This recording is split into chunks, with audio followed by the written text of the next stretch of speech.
Emma's hands shook as red wine dripped down the billionaire's pristine white suit. The entire charity gala went silent. Alexander Kane, the coldest CEO in New York, stared at her with eyes that could freeze fire. She waited for him to destroy her career with one phone call. What he did next shocked everyone. Before we begin, write in the comments what city you're watching from. And at the end, don't forget to rate this story from 0 to 10. Enjoy watching. The silver tray slipped from Emma's fingers and crashed to the marble floor with a sound that echoed through the entire ballroom. 200 of Manhattan's most powerful people turned to stare at the girl in the wrinkled black uniform who had just destroyed a $1,000 suit. Emma's face burned red as she dropped to her knees, frantically trying to pick up the broken glass with her bare hands. "I'm so sorry, she whispered, her voice barely audible over the classical music that had suddenly stopped. Alexander Kane stood perfectly still, red wine dripping from his white designer jacket onto his polished Italian shoes. At 32, he was the youngest CEO to ever run Kane Industries, and his reputation for destroying careers with a single phone call was legendary. Everyone in the room held their breath, waiting for the explosion. But Alexander didn't move. He didn't scream. He didn't even blink. Instead, he crouched down beside Emma, his expensive suit pants touching the cold marble floor. "Stop," he said quietly, his deep voice cutting through her panic. "You're bleeding." Emma looked down at her hands and saw tiny drops of blood where the glass had cut her fingers. She hadn't even noticed the pain. "I'll pay for your suit," she said, tears starting to blur her vision. "I'll work extra shifts. I'll figure it out somehow." Alexander reached into his jacket pocket and pulled out a pristine white handkerchief. Without asking permission, he took her wounded hand in his and gently wrapped the soft fabric around her fingers. His touch was surprisingly warm and careful. "What's your name?" he asked, his piercing blue eyes looking directly into hers. "Emma," she whispered, confused by his calm reaction. "Emma Rodriguez. How long have you been working for the catering company, Emma?"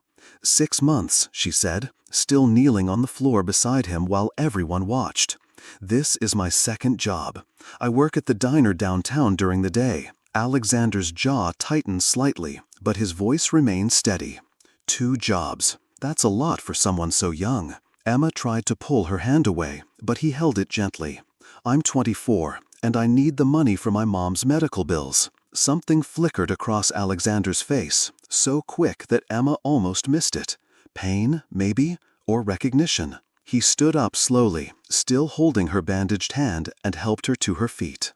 The entire ballroom was watching them like they were the main event of the evening. "Ladies and gentlemen," Alexander announced, his voice carrying easily across the silent room. "Accidents happen. Please continue enjoying your evening." The classical music started again, and conversation slowly resumed, but Emma could feel hundreds of eyes still watching them. Alexander turned back to her, his expression unreadable. "Walk with me," he said, placing his hand on her lower back and guiding her toward the balcony doors. Emma's supervisor, a stern woman named Mrs. Patterson, stepped into their path. "Mr. Kane, I am so terribly sorry. This girl will be fired immediately, and the company will pay for all cleaning and replacement costs." "That won't be necessary," Alexander said, without looking at Mrs. Patterson. His eyes stayed fixed on Emma. "The matter is between Mrs. Rodriguez and myself." Mrs. Patterson's mouth opened and closed like a fish. "But sir, he is not your concern anymore," Alexander finished, his voice carrying a warning that made Mrs. Patterson step back. He led Emma through the glass doors onto the terrace overlooking Central Park. The cool night air hit her face, and she realized she had been holding her breath. "I don't understand," Emma said, wrapping her arms around herself. "Why aren't you angry? Why aren't you having me arrested or fired or—" "Because," Alexander interrupted, turning to face her fully, "I have a proposition for you." Emma stared at him. "A proposition?" Alexander pulled out a business card from his inner jacket pocket. It was thick, expensive cardstock with his name embossed in gold letters. But instead of handing it to her, he took out a black pen and wrote something on the back. "I need someone to pretend to be my girlfriend for 6 months," he said. "Someone real, someone who isn't part of this world." He gestured toward the glittering ballroom behind them. Emma's heart started pounding.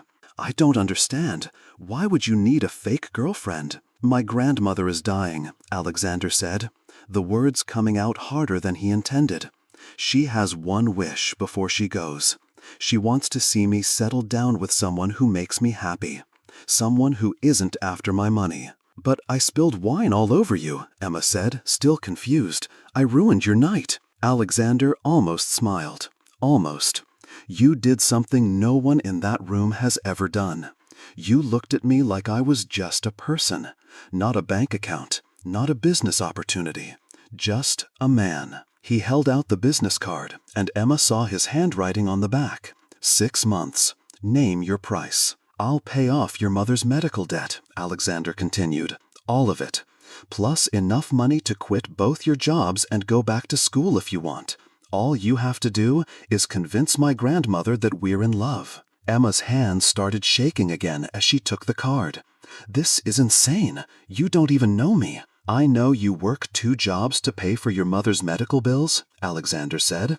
"I know you apologized even when you were bleeding.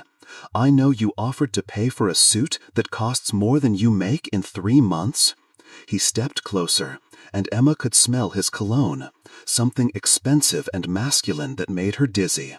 "Most importantly, I know you need this as much as I do." The terrace doors behind them and the sound of laughter and clinking glasses drifted out. "Think about it," Alexander said, straightening his wine-stained jacket. "Call the number on the card if you're interested.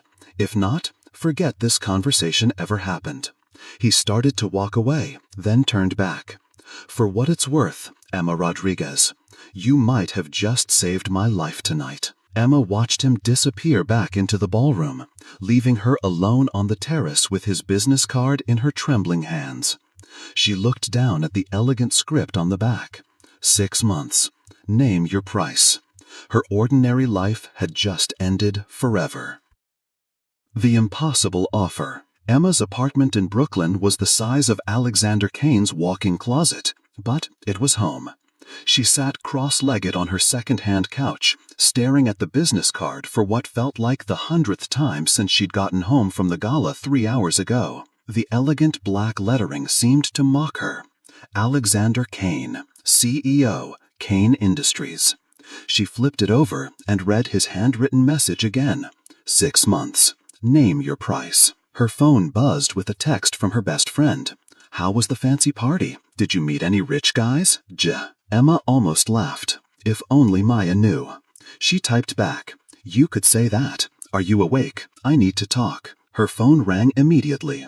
"Emma Rodriguez, it's almost 2 a.m., Maya's voice came through the speaker. "What happened? Did someone try something?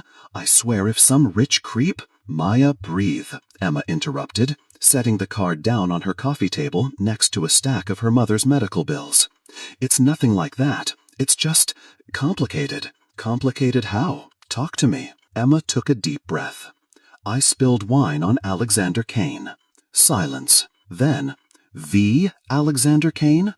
The billionaire ice king who's never been photographed smiling? That's the one." "Oh my God, Emma. Are you fired? Are you in jail? Are you calling me from a police station?" "I'm at home," Emma said, picking up the card again. "And he offered me a job." "A job? What kind of job?" Emma closed her eyes. "He wants me to pretend to be his girlfriend for 6 months." The silence on the other end lasted so long that Emma thought the call had dropped. "Maya, are you there?" "I'm here," Maya said slowly. "I'm just trying to process the fact that you've apparently lost your mind. You said pretend to be his girlfriend? For his dying grandmother. She wants to see him settled down before she passes away. And what does he get out of this arrangement?" Emma walked to her tiny kitchen and opened the refrigerator, staring at the leftover Chinese takeout and expired milk. "And what do you get?" Emma's eyes drifted to the medical bills on her table. The numbers seemed to grow larger every time she saw them. Her mother's cancer treatment was draining every penny they had, and the surgery she needed wasn't covered by insurance. Then I'm exactly where I am now, broke and desperate. Maya sighed. What are you going to do? I don't know. I need to research him first. Find out if he's actually who he says he is. Smart. Look, I have to work in 4 hours, but promise me you won't make any decisions tonight, okay? Sleep on it. Think about it when you're not emotionally exhausted. After Maya hung up, Emma opened her laptop and typed Alexander Kane into the search engine. Thousands of results flooded the screen. Forbes articles about his business success. Photos from charity events where he looked stern and untouchable. Headlines calling him the Ice King of Wall Street and New York's most eligible bachelor. She clicked on an article from 6 months ago titled Alexander Kane, the man behind the empire. It was filled with Welcome to his world. Emma stood on the sidewalk outside Kane Tower, craning her neck to see the top of the glass building that seemed to pierce the clouds. People in expensive suits rushed past her, their designer shoes clicking against the concrete with purpose and confidence she'd never felt in her life. Her hands were sweating as she clutched her small purse and checked her phone. 11:58 a.m. She was early, but her nerves had made it impossible to wait any longer in her apartment. The lobby was all marble and gold, with a ceiling so high it made her dizzy. The security guard at the front desk looked at her like she'd wandered in from the street by mistake. "I'm here to see Alexander Kane," she said, trying to keep her voice steady. "Emma Rodriguez, I have an appointment." The guard checked his computer, his expression shifting from suspicion to surprise. "Take the private elevator to the top floor. Miss Walsh will meet you there." The elevator ride felt like it lasted forever. Emma watched the floor numbers climb, 30, 40, 50, 60, until they stopped at the penthouse level. When the doors opened, a perfectly dressed woman in her 40s stepped forward with a professional smile.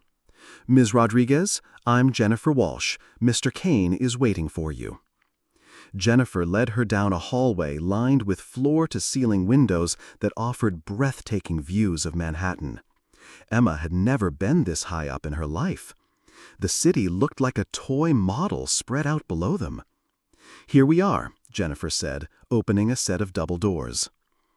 Emma stepped into Alexander's office and forgot how to breathe.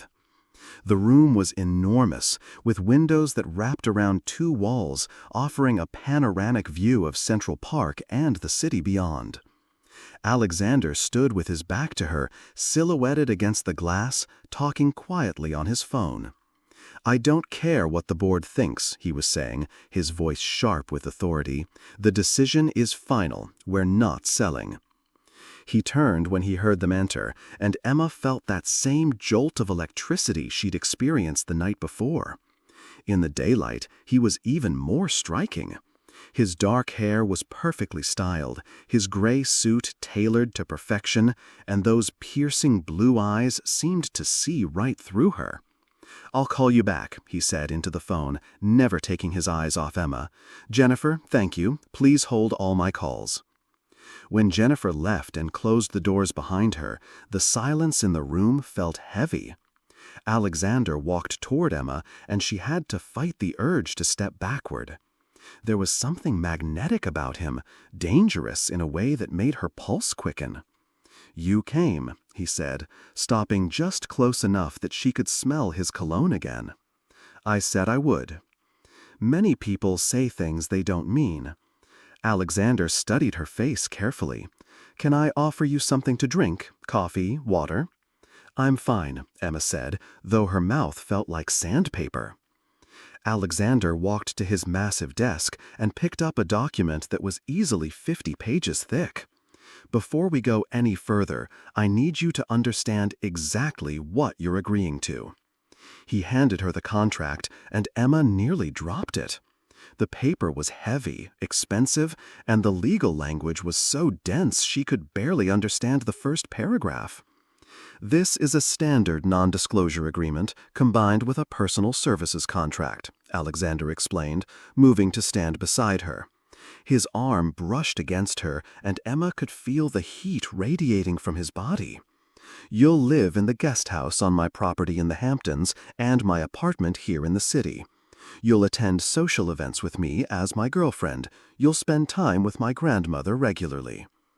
Emma tried to focus on the words, but having him so close was making her dizzy. "What about my jobs?" "You'll quit both of them today. I'll have Jennifer call your employers." Alexander flipped to another page. "This section outlines your compensation. Read it carefully." Emma's eyes found the number and she actually gasped. It was more money than she'd ever imagined having, enough to pay for her mother's surgery 10 times over. "This can't be real," she whispered. "It's real." Alexander's voice was quiet, almost gentle. "But there are rules, Emma, strict ones." He guided her to a leather chair in front of his desk and sat across from her. The distance helped her think more clearly. "Rule number 1, no one can ever know this arrangement is fake. Not your friends, not your family, not anyone. As far as the world is concerned, we met at the gala and fell in love." Emma nodded slowly. "Rule number 2, no personal questions about my past. We'll create a story about how we met and fell in love, but my life before that night is off limits." "Okay." Alexander's expression grew harder. "Rule number 3, no real feelings. This is a business arrangement. When the 6 months are over, we'll stage a mutual breakup and go our separate ways. Clean, simple, final." Something in his voice when he said that last rule made Emma's chest tighten. "What if your grandmother gets suspicious?" "She won't. You're exactly what she'd expect me to choose. Beautiful, genuine, from a different world than mine." Alexander stood and walked back to the windows. "She'll believe it because she wants to believe it." Emma read through more of the contract, her head spinning with legal terms and conditions. When would this start? "Today." Alexander turned back to her. "If you sign that contract, your old life ends right now. I've already arranged for a stylist to meet us here in an hour. You'll need an entirely new wardrobe for the role you're about to play." "A stylist?" "You can't attend charity galas and society events dressed like a waitress, Emma. That's not an insult, it's just reality. People in my world judge everything about you within the first 5 seconds of meeting you." Emma looked down at her simple jeans and sweater, suddenly feeling even more out of place. "I don't know how to be a billionaire's girlfriend." "You'll learn." Alexander returned to his desk and picked up a pen. "The question is, are you willing to try?" Emma stared at the contract in her hands. 6 months of living a lie in exchange for enough money to save her mother's life. 6 months of pretending to love a man who clearly didn't believe in real love at all. Her hands shook as she picked up the pen. "Once you sign this, there's no going back," Alexander warned. "Are you absolutely certain this is what you want?" Emma thought about her mother in the hospital bed, growing weaker every day. She thought about the medical bills that kept coming, the second jobs that barely paid for groceries, the constant fear that they'd lose everything. She signed her name at the bottom of the contract. Alexander walked around the desk and took the papers from her. As he did, his fingers brushed against her, and Emma felt that same electric shock from the night before. "Welcome to my world, Emma Rodriguez," he said quietly. "I hope you're ready for it." Before she could respond, his phone buzzed. "The stylist is here," he announced. "Time for your transformation." Emma watched Alexander through the floor-to-ceiling windows as a team of people fitted her for designer dresses in the conference room next door. His expression was unreadable, but his eyes never left her, as if he was studying a puzzle he couldn't quite solve. In 3 hours, she would meet his grandmother as his new girlfriend. Her real life was officially over. Playing the part. The black Mercedes pulled up to the Metropolitan Museum of Art, and Emma's stomach dropped. Red carpet stretched from the curb to the entrance, lined with photographers whose camera flashes were already going off like lightning strikes. "I can't do this," Emma whispered, gripping the leather seat. The designer dress Alexandra's stylist had chosen for her felt like a costume, a midnight blue gown that probably cost more than her rent for a year. Alexander turned to look at her, his own black tuxedo making him look like he'd stepped out of a magazine. "Yes, you can.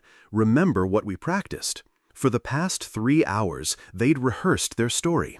They met at the charity gala when she spilled wine on him. He was charmed by her honesty and asked her out immediately. They'd been inseparable ever since. It was simple, believable, and complete fiction. "But what if someone asks me something we didn't prepare for?" Emma's hands were trembling. Alexander reached over and took her hand in his. His touch was warm and steady, and for a moment she could almost believe this was real. "Then you tell them the truth, that you're completely in love with me and can't imagine being with anyone else." The way he said it, looking directly into her eyes, made Emma's heart skip. For a second, she forgot this was all pretend. "Ready?" Alexander asked. Before Emma could answer, his door was opening. Camera flashes exploded around them as Alexander stepped out and extended his hand to help her from the car. The moment her heels touched the red carpet, Emma felt like she was in a dream. Photographers shouted Alexander's name, trying to get his attention, but he kept his focus on her. "Just breathe," he murmured in her ear as they walked toward the museum entrance. His hand rested on her lower back, guiding her through the crowd. Emma hated how right it felt, how perfectly his hand fit against the curve of her spine, how safe she felt with him beside her, even surrounded by strangers with cameras. "Mr. Kane! Mr. Kane!" A reporter pushed forward with a microphone. "Can you tell us about your beautiful companion?" Alexander stopped and pulled Emma closer against his side. "This is Emma Rodriguez, and yes, she's beautiful. I'm a very lucky man." The sincerity in his voice was so convincing that Emma almost believed it herself. Inside the museum, the gala was even more intimidating than the charity event where they'd met. The main hall had been transformed into an elegant ballroom, with classical music echoing off the marble walls and waiters circulating with champagne. "Alexander Kane," a deep voice called from behind them. They turned to see a silver-haired man in an expensive tuxedo approaching with a woman who looked like she'd stepped off the cover of Vogue. "Richard," Alexander said, his voice polite but cool. "I'd like you to meet Emma Rodriguez. Emma, this is Richard Morrison and his wife Catherine." "Charmed," Richard said, but his eyes were calculating as they looked Emma up and down. "And how did you two meet?" "Emma spilled wine on me," Alexander said, with what might have been the first genuine smile Emma had seen from him. Catherine laughed, a tinkling sound that somehow managed to sound condescending. "How romantic. And what do you do, dear?" Emma felt her cheeks burn. "I'm between jobs right now, taking some time to figure out what I want to do next." It wasn't technically a lie, but it felt like one. "How wonderful to have that luxury," Catherine said, and Emma caught the subtle dig. Alexander's hand tightened slightly on her back. "Emma's considering going back to school. She's brilliant, just needs to decide which direction to take her talents." They made small talk for a few more minutes before the Morrisons moved on to network with other guests. "Was that okay?" Emma asked quietly. "Perfect," Alexander said. "You're a natural at this." As they moved through the crowd, Emma noticed how people looked at Alexander. With respect, certainly, but also with a kind of wariness, like he was powerful enough to help them or destroy them, depending on his mood. "Alexander!" a sultry voice called from across the room. Emma turned to see a stunning brunette approaching them. She was tall, elegant, and moved with the kind of confidence that came from never being told no. Everything about her screamed money and class. "Victoria," Alexander said, and Emma caught the slight tension in his voice. "I was hoping I'd see you here," Victoria said, her eyes completely ignoring Emma as if she didn't exist. We need to talk about the Morrison account. Maybe we could have lunch this week." "I don't think that's necessary," Alexander replied. "I'm sure you can handle whatever needs to be handled through the proper channels." Victoria finally turned her attention to Emma, looking her up and down like she was evaluating a piece of furniture. "And you must be the infamous wine spiller I've been hearing about." Emma felt her face flame. "I'm Emma." "Victoria Ashford," the brunette said, not bothering to extend her hand. "I'm sure Alexander has mentioned me. We have so much history together." Alexander's jaw clenched. "Victoria, I'd like you to meet my girlfriend, Emma Rodriguez." "Girlfriend," Victoria repeated, like the word tasted sour. "How quaint. And what do you do, dear? Besides serve drinks, I mean." The comment hit like a slap. Emma felt herself shrinking under her stare. "Emma is taking time to explore her options," Alexander said, his voice sharp with warning. "Some people have the luxury of choosing their path instead of having it chosen for them." Victoria's smile faltered slightly. "Of course. Well, I'm sure you'll figure something out. These days, anyone can reinvent themselves with the right guidance." Alexander stepped forward, pulling Emma closer to his side in a way that felt protective rather than possessive. "If you'll excuse us, Victoria, Emma and I were just heading to the balcony for some air." He guided Emma away before Victoria could respond, his hand firm against her back as they walked toward the museum's outdoor terrace. The night air was cool against Emma's skin, and she realized she'd been holding her breath during the entire encounter. "I'm sorry about that," Alexander said, turning to face her once they were alone. "Victoria can be difficult." "She's your ex," Emma said. It wasn't a question. "She's my past," Alexander replied. "A mistake I made when I was young and stupid enough to think business and pleasure could mix." They were standing close together on the balcony, the lights of the city sparkling below them. The music from inside drifted out through the open doors, and for a moment it felt like they were in their own private world. "She's beautiful," Emma said quietly. Alexander's eyes studied her face. "Beauty isn't everything, Emma. Sometimes the most beautiful things are the most dangerous." He stepped closer, and Emma's breath caught. For a moment, she thought he was going to kiss her. His eyes dropped to her lips, and she could feel the heat radiating from his body. Then he seemed to catch himself and stepped back, running a hand through his hair. "We should go back inside," he said, his voice rougher than before. "People will notice if we're gone too long." As they walked back into the gala, Emma realized the hardest part of this arrangement wasn't going to be convincing other people they were in love. It was going to be convincing herself they weren't. Cracks in the ice. Emma couldn't sleep. She lay in the guest bedroom of Alexander's Hamptons estate, staring at the ceiling and replaying every moment from the museum gala. The way Victoria had looked at her like she was nothing. The way Alexander had defended her. The moment on the balcony when she thought he might kiss her. The digital clock on the nightstand read 3:17 a.m. in glowing red numbers. She'd been tossing and turning for hours, her mind racing with thoughts she shouldn't be having about a man who'd made it clear this was just business. A soft light caught her attention through the window. She got up and looked out toward the main house, surprised to see Alexander's home office illuminated against the dark night. Emma pulled on her robe and slippers. Maybe he couldn't sleep either. The main house was quiet as she let herself in through the side door Alexander had shown her earlier. She followed the light down the hallway to his office, stopping in the doorway when she saw him. Alexander sat hunched over his desk, still wearing his dress shirt from the gala, but with the tie gone and the sleeves rolled up. Empty coffee cups surrounded him like soldiers, and papers were scattered across every surface. His dark hair was messy from running his hands through it, and there were stress lines around his eyes that made him look older than his 32 years. He looked up when he sensed her presence, and for just a moment she saw something raw and vulnerable in his expression before his usual mask slipped back into place. "Emma, what are you doing awake?" I could ask you the same thing, she said, stepping into the room. How long have you been working? Alexander glanced at his watch and frowned. A few hours. I had some things to catch up on. Emma looked at the coffee cups and the papers covered in his handwriting.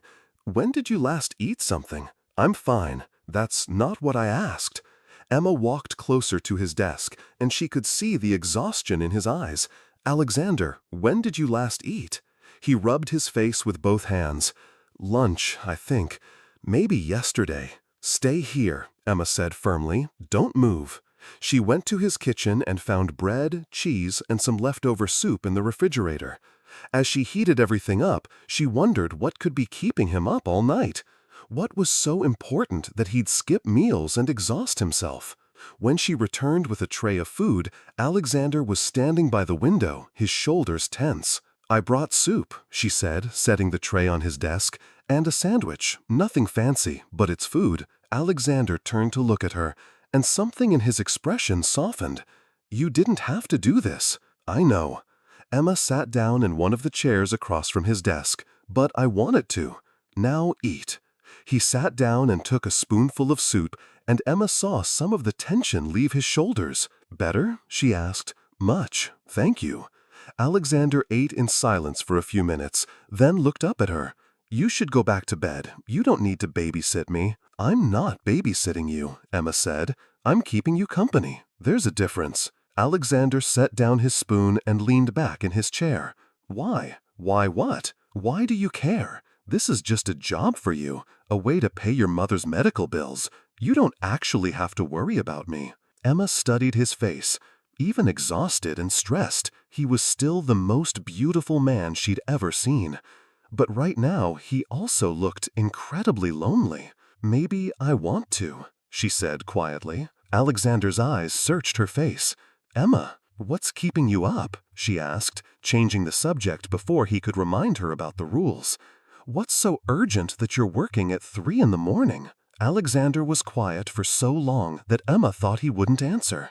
Then he sighed and gestured to the papers on his desk. Someone's trying to buy my company, he said. A hostile takeover. They're offering shareholders 3 times what the stock is worth. Emma didn't understand all the business terms, but she could hear the pain in his voice. Is that bad? It would destroy everything my father built. Alexander stood up and walked back to the window. Kane Industries has been in my family for 3 generations. My father died believing I would protect it, carry it forward. How old were you when he died? Alexander's shoulders tensed. 22. Fresh out of college with a business degree and absolutely no idea how to run a billion-dollar company. Emma's heart ached for him. That must have been terrifying. Terrifying doesn't begin to cover it. Alexander's voice was so quiet she could barely hear him. The board wanted to sell then, too. Said I was too young, too inexperienced. They thought they were being kind, offering to take the burden off my shoulders. But you didn't let them. No, I fought them. Learned everything I could as fast as I could. Made mistakes that cost millions of dollars. But I kept the company. He turned back to face her. For 10 years, I've been proving myself over and over again. And now they're trying to take it away anyway. Emma saw the scared 22-year-old boy hidden beneath the cold CEO facade, and her heart broke for the loneliness he'd carried all these years. What can you do? She asked. Fight, like I always do. Alexander returned to his desk and sat down heavily. The board meets next week to vote on the offer. I need to convince them to turn it down. And if you can't? Alexander's jaw tightened. Then I lose everything that matters to me. Emma stood up and walked around the desk. Without thinking, she placed her hand on his shoulder. You won't lose it. You're the strongest person I've ever met. Alexander looked up at her, and for a moment, his mask slipped completely. She saw the vulnerability, the fear, the crushing weight of responsibility he'd been carrying alone for so long. He admitted, "Some days I feel like I'm still that scared kid who had no idea what he was doing." Maybe that's not such a bad thing, Emma said softly. Maybe that scared kid is what keeps you human. They stared at each other for a long moment, the air between them charged with something that felt dangerous and real. Alexander reached up and covered her hand with his. "Emma, I—" Before he could finish the thought, exhaustion finally overtook him. His eyes closed and his head dropped forward. "Alexander?" Emma said gently. He was asleep sitting up, his hand still covering hers. Emma carefully guided him to the leather couch in the corner of his office. He stirred slightly but didn't wake as she helped him lie down. She grabbed a blanket from the closet and covered him with it. She should have gone back to the guest house then, should have left him to sleep alone. Instead, she curled up in the chair next to the couch, watching the rise and fall of his chest in the dim light. Sometime before dawn, she must have fallen asleep too, because she woke up on the couch with Alexander's arm around her, his body warm against her back. For a moment, lying there in his arms, Emma felt safer than she'd ever felt in her life, like she was exactly where she belonged. Then, Alexander woke up and immediately pulled away, his walls slamming back into place. "This can't happen," he said, running his hands through his hair as he sat up. "Emma, this is just business. We can't forget that." But as Emma looked into his eyes, she knew it was already too late for both of them. The grandmother's secret. Emma spent the rest of the morning avoiding Alexander. After their moment on the couch, he'd retreated behind his professional mask so completely that she wondered if she'd imagined the vulnerability she'd seen in his eyes. She was reading by the pool when Alexander's assistant Jennifer appeared with a message that made her stomach flutter with nerves. "Mrs. Eleanor Kane has invited you for tea this afternoon," Jennifer said, checking her tablet. "2 o'clock at her estate. Mr. Kane said to tell you it's just the two of you. He won't be joining." Emma's hands tightened on her book. Just me and his grandmother? She specifically requested private time to get to know you better. The car will pick you up at 1:30. An hour later, Emma sat in the back of a black town car, watching the Hamptons countryside roll past her window. Alexander's grandmother lived in a sprawling estate that looked like something from a fairy tale, with ivy-covered walls and gardens that seemed to stretch forever. Eleanor Kane answered the door herself, which surprised Emma. She was a petite woman in her 70s, with silver hair swept into an elegant chignon, and eyes the same piercing blue as her grandson's. "Emma, dear," Eleanor said warmly, taking both of Emma's hands in hers. "How lovely to finally have some time alone together." Eleanor led her through a house filled with antiques and family photos to a sunroom overlooking the gardens. Tea was already set on a delicate china service that probably cost more than Emma's car. "Please sit," Eleanor said, pouring tea into cups so thin Emma was afraid she'd break them. "I hope you don't mind Earl Grey." "It's perfect," Emma said, accepting the cup carefully. "Your home is beautiful, Mrs. Kane." "Eleanor, please, we're family now, aren't we?" Eleanor's eyes sparkled with something that made Emma nervous. "Tell me, dear, how are you settling into Alexander's world?" Emma sipped her tea, trying to find the right words. "It's been an adjustment. Everything is so different from what I'm used to." "I imagine it is. Alexander can be quite overwhelming when he sets his mind to something." Eleanor settled back in her chair, studying Emma with those sharp blue eyes. "He's told me how you met. Quite romantic, really." "The wine spill wasn't my finest moment," Emma said with a nervous laugh. "Oh, but it was perfect," Eleanor said. "Do you know, in all my years, I've never seen Alexander look at a woman the way he looked at you that night." Emma's heart skipped. "What do you mean?" Eleanor smiled, and suddenly Emma understood where Alexander got his ability to see straight through people.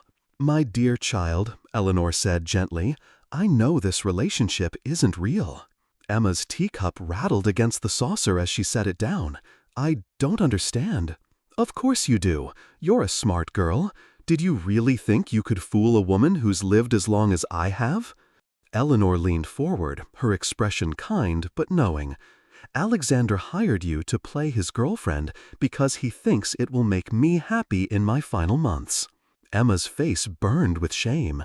"Mrs. Kane, Eleanor," she corrected, "and before you start apologizing, let me tell you something. I don't care." "You don't care?" Eleanor stood and walked to a bookshelf lined with photo albums. She pulled one out and returned to her seat, opening it between them. "This is Alexander at age 6, she said, pointing to a photo of a little boy with dark hair and bright blue eyes laughing as he ran through a sprinkler. "Look at his face. Do you see the joy, the innocence?" Emma looked at the photo and felt her heart clench. The child in the picture was so different from the man she knew, carefree and happy, without a trace of the walls that surrounded adult Alexander. Eleanor turned the page. Here he is at 10, building a treehouse with his father. Another page, 12, winning a soccer game. Another, 15, at his first school dance. In every photo, Alexander was smiling, laughing, surrounded by friends and family. He looked like a normal, happy boy, without a care in the world. Then Eleanor turned to a page near the end of the album, and the photos changed completely. "This was taken a week after his parents' funeral," Eleanor said quietly. The photo showed a young man who looked like Alexander but wasn't him at all. This Alexander was hollow-eyed and stone-faced, wearing a black suit that was too big for his 22-year-old frame. He was standing beside Eleanor at what looked like a business meeting, but his eyes were completely empty. "He never smiled again after that day," Eleanor continued, her voice sad. "Not really. He learned to pretend, of course. He could charm investors and business partners when he needed to. But the real Alexander, the one who laughed and played and believed in magic, that boy died with his parents." Emma stared at the photos, seeing the exact moment when Alexander had built the walls that surrounded him now. "For 10 years, I've watched my grandson turn himself into a machine. Successful, certainly. Brilliant, absolutely. But utterly, completely alone." She closed the album and looked directly into Emma's eyes. "Then you spilled wine on his suit, and for the first time in a decade, I saw something flicker behind those walls. Something real." Emma's throat felt tight. "Eleanor, we're not." "Oh, my dear child," Eleanor said with a knowing smile. "You're already in love with him, aren't you?" The words hit Emma like a physical blow, because they were true. Somewhere between the fake smiles and the business contract, she'd fallen completely and hopelessly in love with Alexander Kane. "It doesn't matter," Emma whispered. "He's made it very clear this is just an arrangement. When the 6 months are over, we'll go our separate ways." Eleanor reached over and took Emma's hand. "Alexander has never brought a woman to meet me, not once. He's never held anyone's hand at a gala. He's never fallen asleep with someone in his arms." Emma's eyes widened. "How did you—" "The staff talks, dear, and I know my grandson." Eleanor's grip on Emma's hand tightened. "He's terrified of losing someone the way he lost his parents. He thinks if he doesn't love anyone, he can't be hurt again." "Then what can I do?" Emma asked, tears beginning to blur her vision. "Be patient with him," Eleanor said earnestly.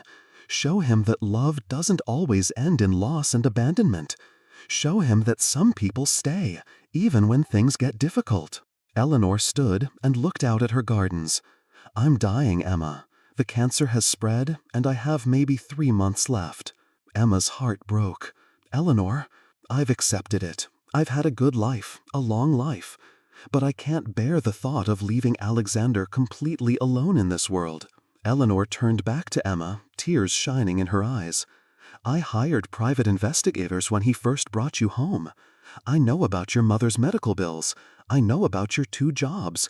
I know exactly why you agreed to this arrangement." Emma's face burned with shame. "But I also know," Eleanor continued, "that you could have taken his money and phoned in the performance. Instead, you bring him food when he's working too late. You hold his hand when he's stressed. You look at him like he's the most important person in your world." "Because he is," Emma whispered, the admission slipping out before she could stop it. Eleanor smiled through her tears. "Then don't give up on him, my dear. He needs you more than he knows, more than he'll ever admit."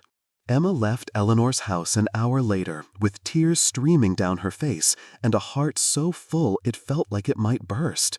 She was in love with Alexander Kane, and there was absolutely no going back.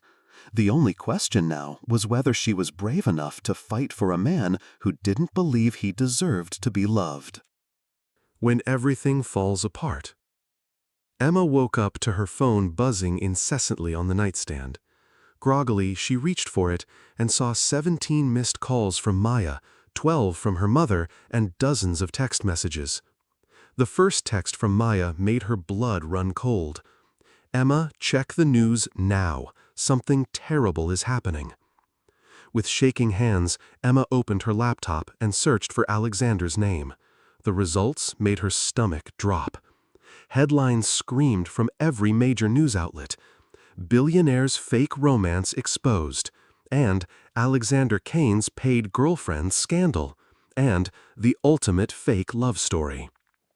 Photos of her and Alexander were everywhere, at the museum gala, walking hand in hand, him helping her out of cars. But now they all looked staged, artificial, like evidence in a criminal case. Emma's phone rang, and she saw Alexander's name on the screen. "Alexander, I just saw—" "Pack your things." His voice was ice cold, colder than she'd ever heard it. "Now." "What? I don't understand. I didn't tell anyone anything, I swear." "The car will be there in 20 minutes. Have everything ready." The line went dead. Emma threw clothes into her suitcase with trembling hands, her mind racing. Who could have leaked the story? How did they know so many details about their arrangement? Her phone buzzed with a text from Maya. "Turn on Channel 7. Victoria Ashford is on the morning show." Emma grabbed the remote and found the channel, just as Victoria's perfect face filled the screen. She was sitting across from a talk show host, looking elegant and composed in a white designer suit.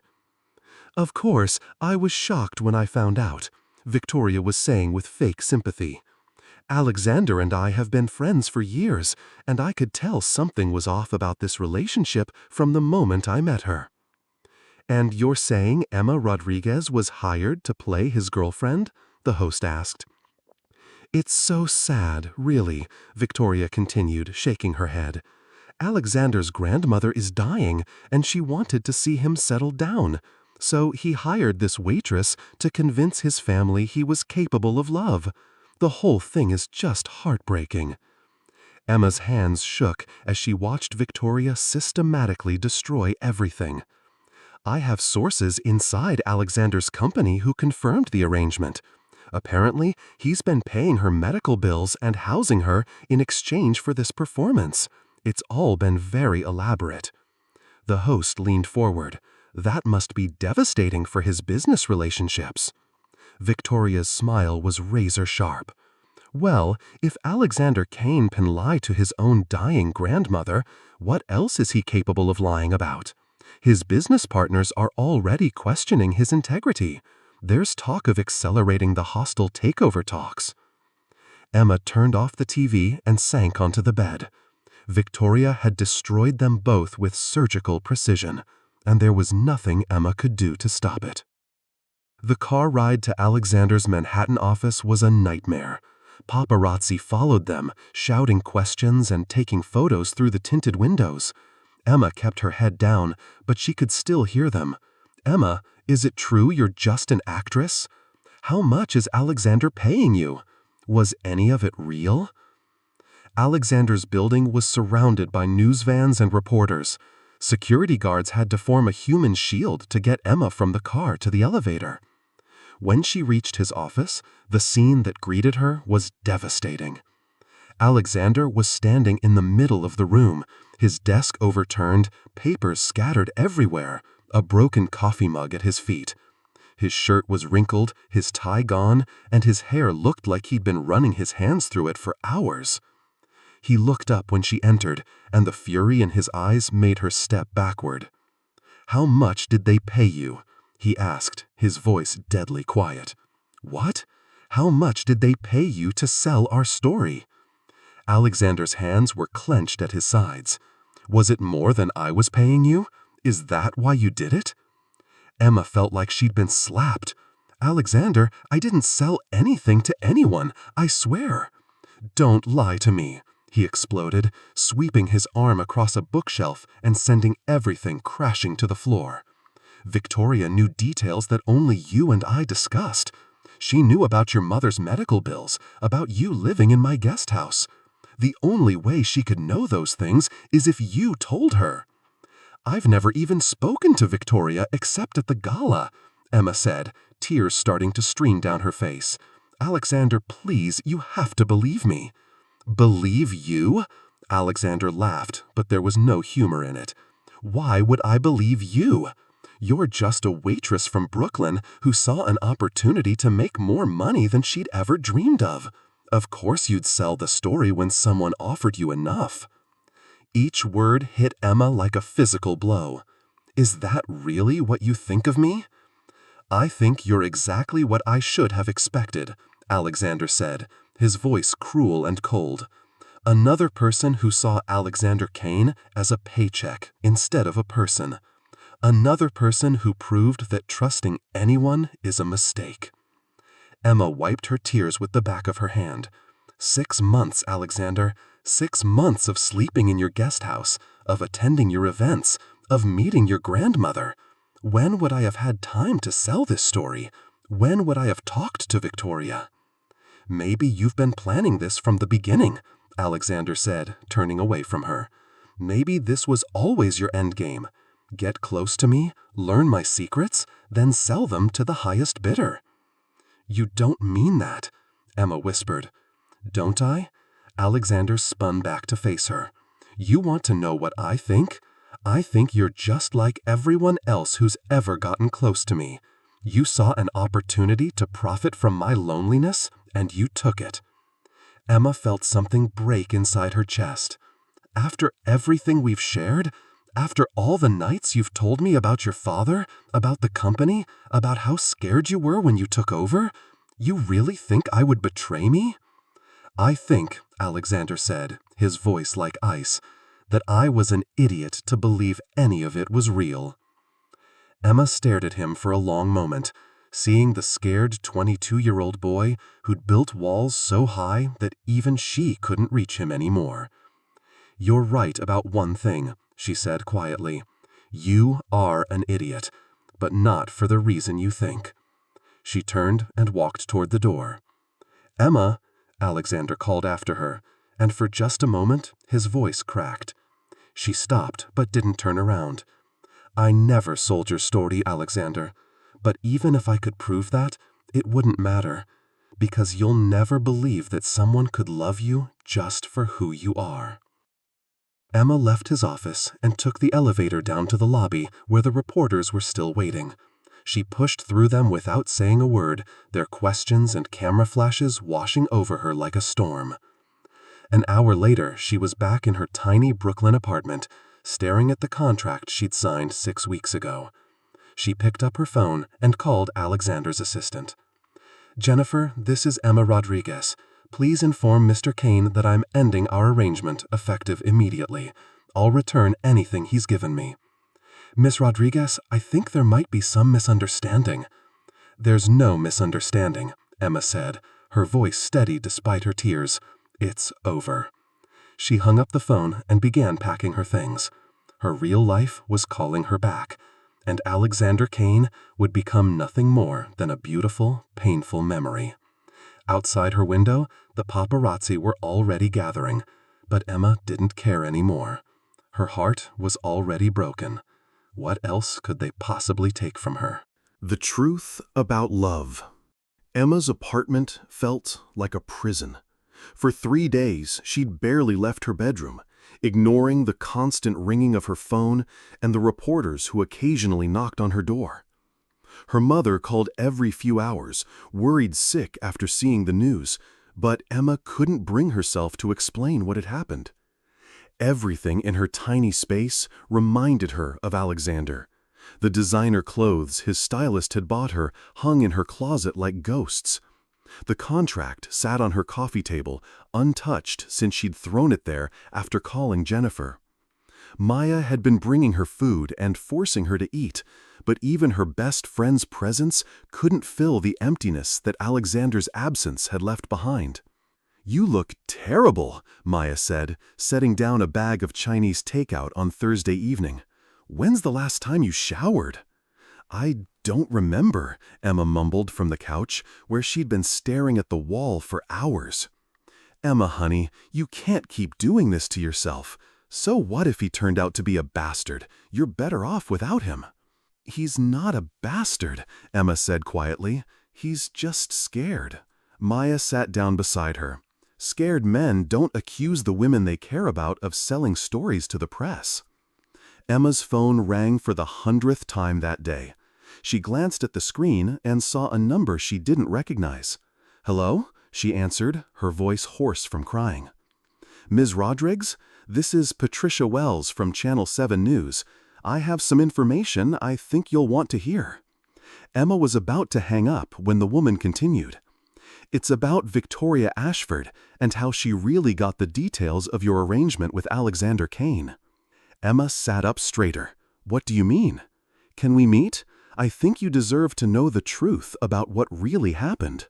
An hour later, Emma sat in a coffee shop in Manhattan, across from a middle-aged reporter with kind eyes and a serious expression. Victoria Ashford hired a private investigator to follow you and Alexander, Patricia said, sliding a manila folder across the table. She's been planning this for months. Emma opened the folder and found photographs of her and Alexander at various locations, his office, the Hamptons house, even walking through Central Park. There were also bank records and what looked like payment receipts. Victoria paid the PI $50,000 for these photos and information, Patricia explained. She also had someone hack into Alexander's assistant's email to get details about your contract. Emma's hands shook as she looked through the evidence. Why are you telling me this? Because Victoria tried to buy my silence, Patricia said. She offered me money to bury this story and only report what she wanted the public to know. I don't work that way. She destroyed us both, Emma whispered, staring at a photo of her and Alexander laughing together at a restaurant.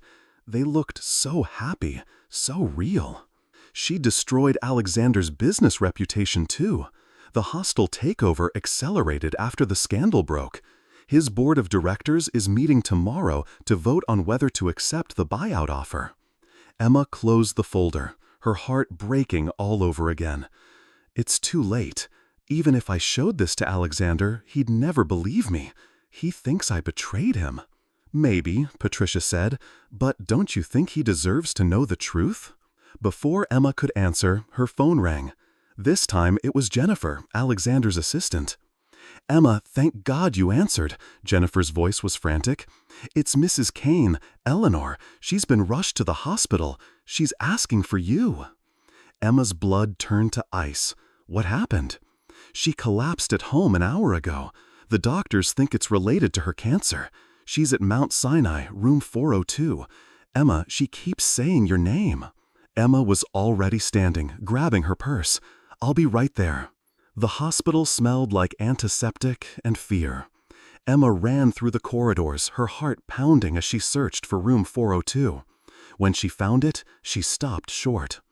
Alexander was sitting in a chair beside Eleanor's bed, holding his grandmother's frail hand. His hair was disheveled, his shirt wrinkled, and his eyes were red-rimmed with exhaustion and grief. He looked up when Emma appeared in the doorway, and the pain in his expression almost brought her to her knees. She asked for you, he said quietly, his voice broken. I called Jennifer because she kept saying your name. Emma approached the bed slowly. Eleanor looked so small and fragile against the white sheets, her silver hair spread across the pillow like spun silk. Eleanor, Emma whispered, taking her other hand. Eleanor's eyes fluttered open, and when she saw Emma, she smiled weakly. There's my girl. I'm here, Emma said, tears streaming down her face. I'm right here. Alexander, Eleanor said, her voice barely audible. Tell her. Alexander's face crumbled. Grandmother, save your strength. Tell her, Eleanor insisted, squeezing both their hands. Tell her what you told me when you thought I was asleep. Alexander looked at Emma, and for the first time in days, his walls came down completely. I told her that losing you hurt worse than any business failure, worse than any hostile takeover or board meeting or stock price drop. Alexander's breath caught. I told her, Alexander continued, his voice shaking, that somewhere between the fake dates and the contract clauses, I fell in love with you, for real, and that I was an idiot for not seeing it sooner. Alexander, Emma whispered. I know you didn't sell the story, he said, tears now flowing freely down his cheeks. I knew it the moment I said it. I was just so scared of losing you that I pushed you away first, like I always do. Eleanor squeezed their hands again. Love doesn't always end in loss, she whispered, echoing the words she'd spoken to Emma days earlier. Emma looked into Alexander's eyes and saw the scared 22-year-old boy who'd been carrying the weight of the world alone for so long. I love you too, she said quietly. I've loved you since that night you fell asleep in your office and I covered you with a blanket. Alexander reached across Eleanor's bed and cupped Emma's face in his free hand. Can you forgive me for not trusting you, for saying those horrible things?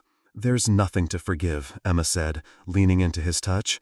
We both know love isn't always enough to bridge the gap between our worlds. Then we'll build a new world, Alexander said fiercely, one where love is enough, where trust is enough, where we are enough. Eleanor smiled and closed her eyes. Now that, she whispered, sounds like a happy ending. Fighting for forever. Eleanor's condition stabilized overnight, but the doctors warned that her time was limited. Emma and Alexander took turns sitting by her bedside, neither wanting to leave her alone. It was during one of these quiet moments, while Eleanor slept peacefully, that Alexander made the decision that would shock everyone who knew him. I'm stepping down, he said quietly, staring out the hospital window at the Manhattan skyline. Emma looked up from the magazine she'd been pretending to read. What? As CEO, I'm stepping down temporarily. Alexander turned to face her, and his expression was more peaceful than she'd ever seen it. The board meeting is this afternoon. They're going to vote on the hostile takeover, and they're probably going to accept it. Alexander, you can't just give up everything you've worked for. I'm not giving up. I'm choosing what matters. He sat down beside her and took her hand. For 10 years, I've been so focused on proving I could run my father's company that I forgot how to live my father's life. He would have chosen love over business every single time. Emma squeezed his hand. What will you do? Fight back, but differently this time. Not from a boardroom, but from the real world. Alexander's eyes lit up with determination. I have an idea, but I need your help. Anything. Trust me? Emma nodded without hesitation. 3 hours later, Alexander stood in front of his company's board of directors for what might be the last time as their CEO. Gentlemen, ladies, he began, looking around the mahogany table at faces he'd known for years. Before you vote on the Morrison Industries offer, I have an announcement. The 12 board members looked at him expectantly. Effective immediately, I'm stepping down as Chief Executive Officer to focus on more important matters. The room erupted in shocked murmurs. Alexander, his father's oldest friend and board member Richard Morrison, said, "Surely you don't mean—" "I mean exactly what I said." Alexander's voice was calm, confident. "I'm recommending that Sarah Chen, our current COO, take over as interim CEO. She's more than qualified, and frankly, she's been doing half my job anyway."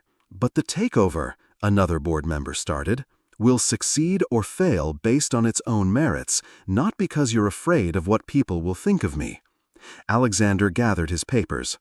"I've spent 10 years proving I could fill my father's shoes. Now I'm going to spend the rest of my life proving I learned what really mattered from him." Alexander left the boardroom and went straight to Emma's apartment in Brooklyn.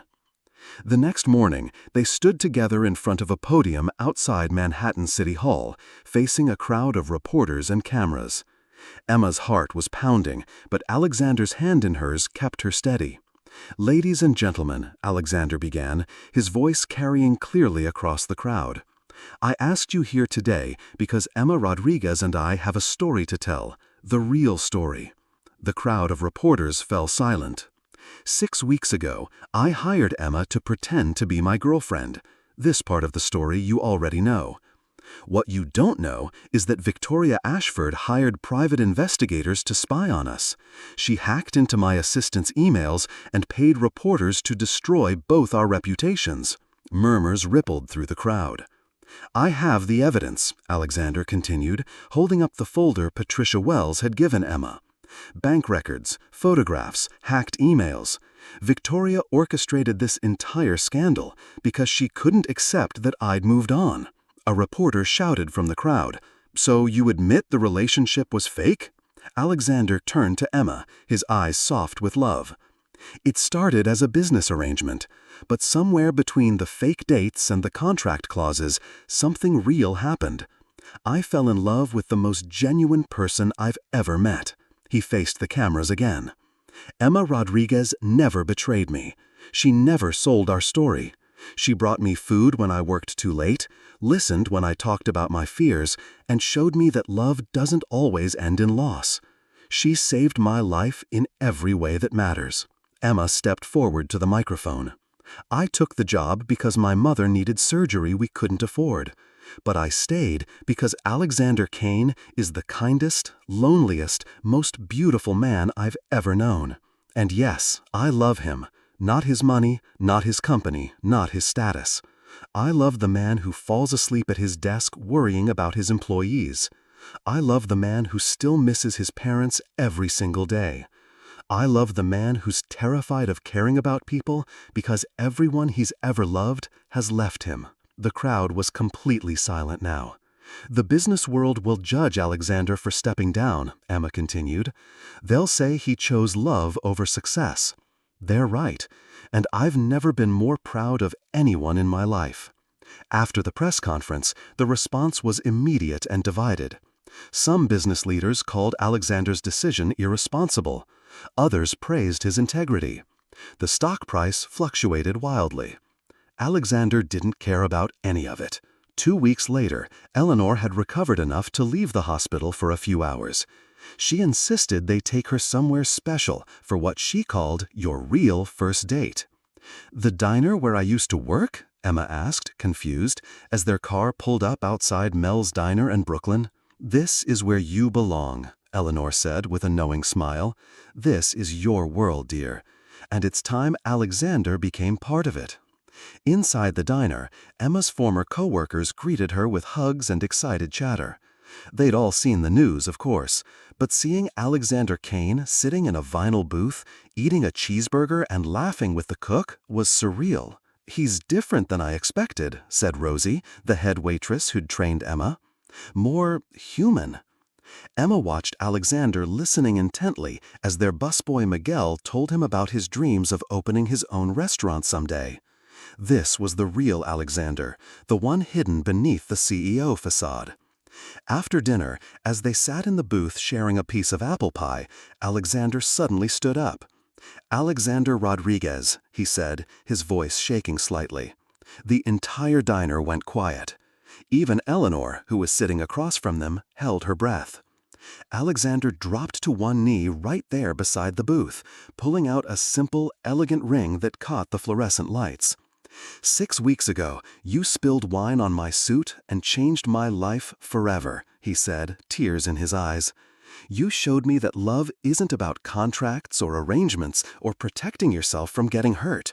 Love is about choosing someone every single day, even when it's scary, especially when it's scary." Emma's hands flew to her mouth, tears streaming down her cheeks. "I'm choosing you, Emma, not because I have to, not because of any contract, but because you're the only person who's ever made me feel like myself. Will you marry me?" The diner erupted in cheers and applause as Emma slid out of the booth and into Alexander's arms. "Yes," she whispered against his lips. "Yes, yes, yes." As Alexander slipped the ring onto her finger, surrounded by the warmth and chaos of her old workplace, Emma realized they'd finally found their real world. and it was perfect. Love conquers all. 6 months later, Emma stood in front of a full-length mirror in the bridal suite of the Plaza Hotel, staring at her reflection in disbelief. Eleanor's vintage wedding dress fit her perfectly, as if it had been waiting 60 years just for this moment. The ivory silk and delicate lace made her feel like a princess from a fairy tale, but it was the happiness glowing in her eyes that truly transformed her. "You look absolutely radiant, dear," Eleanor said from her wheelchair beside the mirror. The past months had been difficult for her, but she'd insisted on being here for every moment of the wedding preparations. "I can't believe this is really happening," Emma whispered, smoothing the silk skirt with trembling hands. Maya bustled around behind them, adjusting Emma's veil and wiping away tears she couldn't seem to stop. "I still can't believe you're marrying Alexander Kane. 6 months ago, you were serving him wine, and now she's about to become Mrs. Kane," Eleanor finished with a satisfied smile. "And about time, too. That boy has been pacing the hallways since dawn." Emma's mother, Rosa, entered the room with tears already streaming down her cheeks. The surgery had been a complete success, and seeing her mother healthy and strong was almost as wonderful as her wedding day. "Mija," Rosa said, taking Emma's hands, "you look like an angel." "Don't make me cry before the ceremony," Emma laughed, though her own eyes were already misty. "I have something for you," Rosa continued, pulling out a small wrapped box. "It was your grandmother's. She wore it on her wedding day, and I wore it on mine." Inside was a delicate silver bracelet with a small charm in the shape of a heart. "Something old," Rosa said, fastening it around Emma's wrist. Eleanor reached into her purse and pulled out a pair of pearl earrings. "Something borrowed. These were my mother's." Maya handed Emma a small blue ribbon. "Something blue to tie around your bouquet. And the dress is new, even though it's vintage," Eleanor said with satisfaction. "Perfect." A soft knock on the door interrupted them, and Jennifer peeked her head in. "It's time, ladies. The groom is waiting." Emma's heart started racing as they made their way to the plaza's grand ballroom. Through the slightly open doors, she could see hundreds of guests. Alexander's business associates sitting beside her co-workers from the diner. Eleanor's society friends chatting with Emma's family from Brooklyn. It was exactly what they'd wanted, a perfect blend of both their worlds. The music began, and Emma took her father's arm. He'd flown in from Arizona, still somewhat bewildered by his daughter's transformation, but proud beyond words. "Ready, mija?" he asked softly. Emma nodded, her eyes already searching for Alexander at the altar. The doors opened fully, and she saw him. Alexander stood at the end of the aisle in a black tuxedo, his hands clasped in front of him, his eyes locked on hers. For a moment, the rest of the world disappeared. There were no guests, no cameras, no elaborate decorations. Just Alexander, waiting for her, with tears streaming down his face and the most beautiful smile she'd ever seen. As she walked down the aisle, Emma saw their entire story reflected in the faces around them. There was Richard Morrison, who'd initially doubted Alexander's decision to step down, but had become one of his strongest supporters when Kane Industries' stock price soared after the scandal died down. Sarah Chen, the new CEO, had proven that the company was stronger than ever under fresh leadership. There was Patricia Wells, the reporter who'd exposed Victoria's lies and become an unexpected friend. Victoria herself was notably absent, having quietly left New York after her schemes were revealed. Maya was crying openly in the front row, while Miguel from the diner gave Alexander an encouraging thumbs up. Emma's college friends sat beside Alexander's former business partners, all of them united in their joy for the couple. But it was Eleanor's face that made Emma's heart sing. Despite her wheelchair and the oxygen tube that helped her breathe, Eleanor was radiant with happiness. She'd gotten her greatest wish, to see Alexander learn how to love. When Emma finally reached the altar, Alexander stepped forward to take her hands. His touch was warm and steady, just like that first night when he'd bandaged her bleeding fingers. "You're beautiful," he whispered, his voice thick with emotion. "So are you," she whispered back. The ceremony was everything they dreamed of. Simple, heartfelt, and completely honest. When the officiant asked if anyone objected to their union, Alexander turned to look at the crowd with a slight smile. "Too late now," he said, making everyone laugh. During the vows, Alexander spoke about spilled wine and second chances, about walls coming down and hearts opening up. Emma talked about fake relationships that became real love, about two different worlds creating something beautiful together. When they kissed as husband and wife, the entire room erupted in applause and cheers. But Emma barely heard it. She was too lost in the feeling of Alexander's lips on hers, in the knowledge that this was real, this was forever, this was theirs. The reception was magical. Emma's mother gave a tearful speech about how sometimes the most unexpected accidents lead to the greatest blessings. Eleanor, though exhausted, insisted on sharing a story about watching Alexander transform from a lonely workaholic into a man capable of deep, true love. When Emma spilled that wine, Eleanor said, her voice carrying clearly through the room, she didn't just stain his suit, she stained his heart. And thank God for that. Alexander's business mentor shared how stepping down as CEO had actually made Alexander a better leader and businessman, proving that success meant nothing without personal happiness. But the most moving moment came when Miguel from the diner stood up unexpectedly. "I just want to say," he began nervously, "that Mr. Kane helped me get a loan to start my restaurant. He didn't have to do that. He doesn't even know me that well, but that's who he is when Emma's around. He remembers how to be human." Alexander squeezed Emma's hand under the table, overwhelmed by the love surrounding them. Their first dance was to the same song that had been playing the night they met, when everything was fake and carefully orchestrated. Now, swaying together in front of everyone they loved, it felt like the most honest moment of Emma's life. "No regrets?" Alexander murmured in her ear as they danced. "Only one," Emma said, pulling back to him. Alexander's face fell slightly. "What?" "I wish I'd spilled wine on you sooner," she said with a grin. Alexander threw back his head and laughed, the sound pure joy.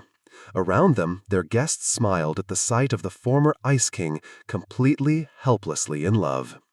As the evening wound down, Emma and Alexander prepared to leave for their honeymoon in Italy. Eleanor insisted on being wheeled out to see them off, despite her exhaustion. "Take care of each other," she said, kissing them both. "And remember, the best love stories are the ones where people choose each other every single day." As their car pulled away from the plaza, Emma looked back to see Eleanor, surrounded by both their families, watching them go with tears of happiness in her eyes. "Do you think she'll be okay while we're gone?" Emma asked, settling into Alexander's arms. "She'll be perfect," Alexander said, kissing the top of her head. "She got to see her grandson learn how to love. That's all she ever wanted." Emma smiled, thinking about how terrified she'd been that first night when Alexander had offered her his business card. Now, 6 months later, she was Mrs. Alexander Kane, and their real story was just beginning. "I love you," she whispered. "I love you too," Alexander replied, his voice full of wonder, as if he still couldn't quite believe this was his life now. Outside the car windows, New York City sparkled like diamonds, but Emma only had eyes for her husband, the man who'd hired her to fake a relationship and accidentally found real love instead. Sometimes the most beautiful accidents really did lead to the greatest blessings. Don't forget to rate this story and subscribe if you want more love stories like this one.